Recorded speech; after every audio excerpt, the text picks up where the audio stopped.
天11节的感动时刻，我们特别规划了专题形态的来去客庄住一晚，藉由在客庄住一晚，带您体验不同的客家美。延续在上一集，我们持续探索的是桃园的客家庄。在桃园境内的三坑老街是非常有名的。在三坑老街，不但是有自行车道，可以让您骑着铁马自在悠游，还有很多的客家米食飘香。今天11节的感动时刻，透过镜头带您亲身感受桃园客庄的魅力。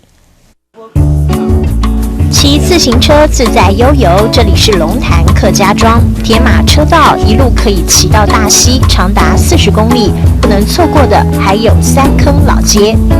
红砖墙、旧屋瓦、百年老街的特色风光，一到假日总是能吸引游客到访，因为这里处处有客家文化瑰宝。客家人朴实，就算是家中富有，也只在门柱上装点，低调奢华的生活气味弥漫老街。从这边可以看到，我们这边有很漂亮的纹路，那它会彰显出自己是比一般在乡间的更富有一点。传统的杂货店有着历史的痕迹，保留传统客庄的故事，也让游客体验客庄的人情味。大美，你家草帽该按桥。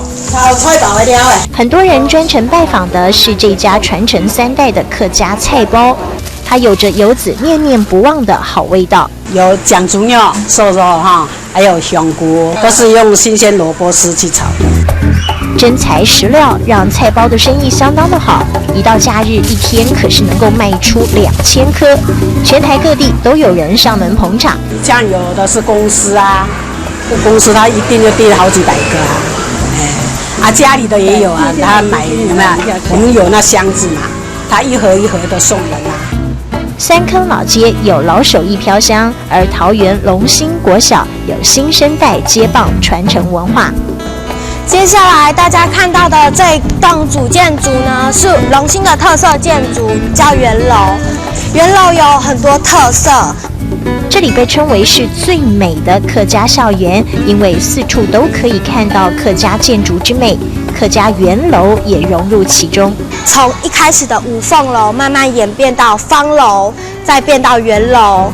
只要有人上门参访，就由同学自己介绍，什么问题可都难不倒他们呢。那灵芝代表的是稀有的东西，那己呢，在古代的谐音是吉，它有吉祥的意思。客庄优雅的传统建筑元素藏身在各个角落，有同学们领着大家进入时光隧道。现在这个呢，是我们学校的半月池。校园中有17个小小解说员，每个都架势十足，引经据典，头头是道，很多参访团慕名而来。龙潭的低调奢华，装点客庄的朴实单调，骑上铁马深度探寻，日售2000多颗的客家菜包，团结精神标志的客家圆楼，点滴累积感动时刻。